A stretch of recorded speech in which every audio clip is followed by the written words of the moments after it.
Genesis 42.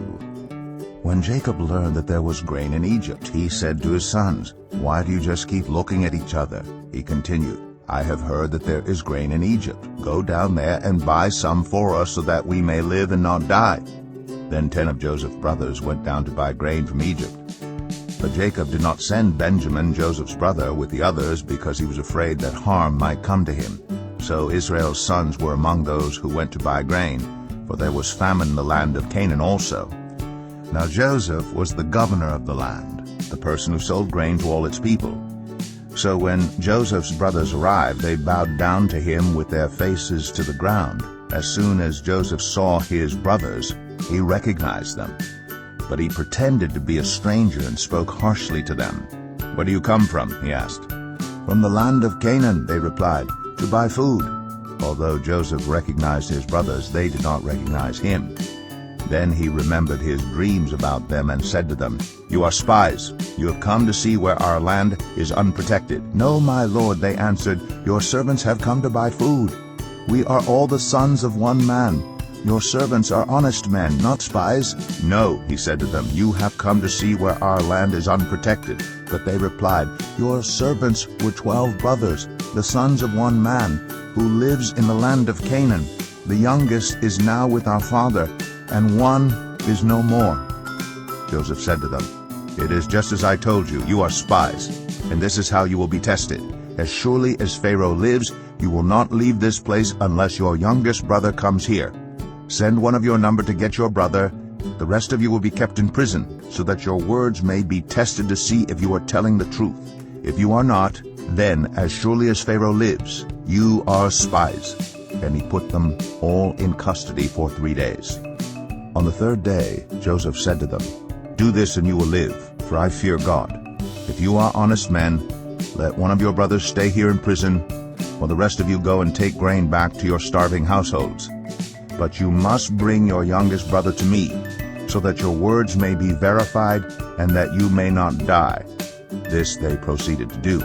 They said to one another, "Surely we are being punished because of our brother.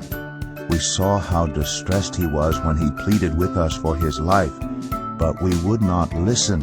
That's why this distress has come on us." Reuben replied, "Didn't I tell you not to sin against the boy? But you wouldn't listen. Now we must give an accounting for his blood." They did not realize that Joseph could understand them, since he was using an interpreter. He turned away from them and began to weep, but then came back and spoke to them again. He had Simeon taken from them and bound before their eyes. Joseph gave orders to fill their bags with grain, to put each man's silver back in his sack, and to give them provisions for their journey. After this was done for them, they loaded their grain on their donkeys and left. At the place where they stopped for the night, one of them opened his sack to get feed for his donkey, and he saw his silver in the mouth of his sack. "My silver has been returned," he said to his brothers. "Here it is in my sack." Their hearts sank, and they turned to each other trembling and said, "What is this that God has done to us?" When they came to their father Jacob in the land of Canaan, they told him all that had happened to them.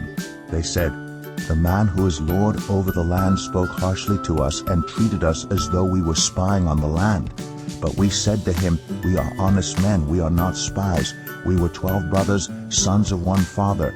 One is no more, and the youngest is now with our father in Canaan.' Then the man who is Lord over the land said to us, 'This is how I will know whether you are honest men. Leave one of your brothers here with me and take food for your starving households and go. But bring your youngest brother to me, so I will know that you are not spies but honest men. Then I will give your brother back to you, and you can trade in the land."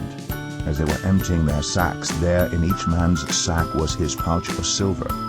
When they and their father saw the money pouches, they were frightened. Their father Jacob said to them, "You have deprived me of my children. Joseph is no more, and Simeon is no more, and now you want to take Benjamin? Everything is against me." Then Reuben said to his father, "You may put both of my sons to death if I do not bring him back to you. Entrust him to my care, and I will bring him back." But Jacob said, My son will not go down there with you. His brother is dead, and he is the only one left.